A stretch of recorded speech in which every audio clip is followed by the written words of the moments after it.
Hello, everyone. Welcome to Tell Stories. I am going to narrate the story of Monsters, Inc. Mike's Laughing Matter. Mike Wazowski's eye popped open. He stretched his arms and grinned. It was time for work. He turned off his alarm clock and hopped out of bed. He didn't want to be late for his job at Monsters, Inc. Mike took his work very seriously.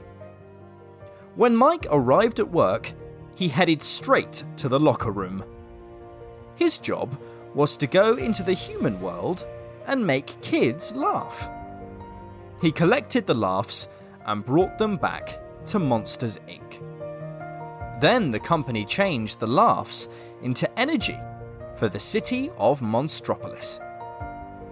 Mike wasn't just any employee, he was the top laugh collector. He was always coming up with new jokes. As Mike walked down the hall to the laugh floor, a furry orange monster named George waved. Hi, Mike. Got any plans for the weekend? Mike just nodded and kept walking. He didn't have time to chat if he was going to run through his routine. A moment later, he arrived at his station. Mike practiced his jokes aloud. A sandal bumped into a sneaker. "Wanna hang out?" the sandal asked. The sneaker raced off. "Sorry, gotta run." Just then, a door dropped down from the ceiling into his station. "Time to rock and roll," Mike said, excited. Mike walked through the door and into a child's bedroom closet. He peeked out. To his surprise, the bedroom was dark and the shades were down. The glow of a nightlight filled the room. Mike tiptoed to the bed. A little boy lay sound asleep under the covers. Mike knew he wouldn't be collecting any laughs here. It seemed pretty early for bedtime, he thought, stepping back through the closet door into Monsters, Inc.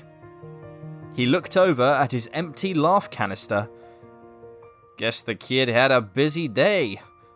Oh well, I'll just have to crack up someone else tonight. A moment later, a new door slid down and Mike stepped through it. "You've gotta be kidding," he whispered, his eye wide.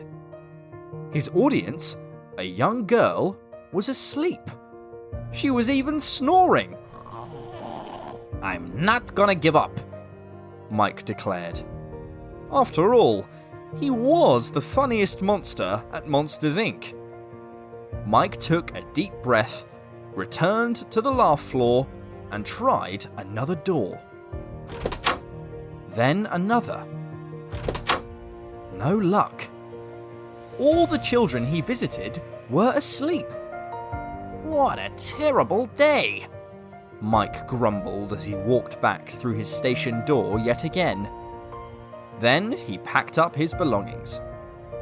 Outside Monsters, Inc., a few monsters were talking with Sulley, the president of the company and Mike's best friend. Mike went over and told his friends what had happened. "Doesn't anyone stay up past dinner?" he asked.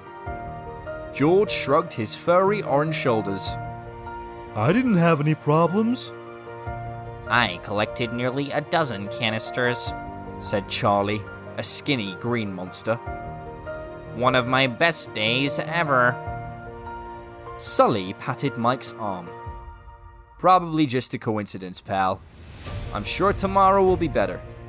Why don't you come have dinner with us?" Mike shook his head. He needed to go home and write some more jokes. He was determined to have the most laughs that week. When Mike got home, his phone was ringing. It was his girlfriend, Celia. How was work? She asked. Terrible, Mike said. I didn't even fill up one canister. Don't worry, Celia told him. you're the funniest monster I know. The laughs will come. So, do you want to go to a movie on Saturday? Can I let you know tomorrow? Mike asked. Sure. Celia replied. Mike hung up the phone. He wrote 8 new jokes, reread them several times, and then hurried off to bed. The next day, Mike was bursting with excitement. What did the ghost serve at his birthday party? Ice cream! He joked, warming up. But it happened again. Each time Mike stepped through the closet door, he found a sleeping child. What was going on? Mike stomped back to the laugh floor. This was nothing to laugh about. His reputation as the funniest monster at Monsters, Inc. was on the line. What's the matter, Mike? George asked. You seem cranky. Want to grab a bite? Sulley suggested. Other monsters had started to look at Mike, wondering what was going on. Not now, Mike said, pacing back and forth. This is a disaster. Maybe you're losing your touch, George said. Maybe you should get more sleep. Charlie advised. Mike felt his face getting hot. Listen. Suddenly, Mike noticed that Sulley was grinning.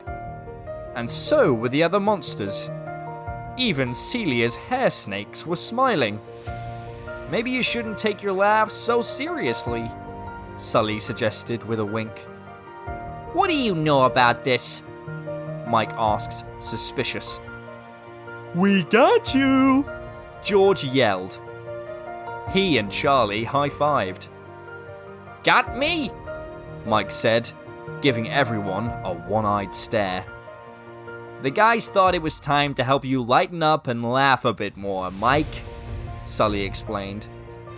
When was the last time you went to lunch with one of us? You haven't stopped to chat in weeks. And I heard Celia asked you to the movies on Saturday. But I mean, work has been... Mike tried to explain that he took his jokes very seriously. Then he realized his friends were right. He had been trying so hard to collect laughs that he'd forgotten to have some of his own. He smiled. Okay, how'd you do it? He asked. When you weren't home, I snuck into your house and changed your clock, Charlie told him. That's why the kids were all asleep when you walked into their bedrooms. As Mike looked at all the smiling monster faces around him, he realized how much his friends cared about him. He found himself finally beginning to relax. Then, he let out a loud chuckle. Soon, everyone on the laugh floor was cracking up. I have to admit, you guys really had me going, Mike said, wiping a happy tear from his eye. Sulley grinned. This time, the joke was on you.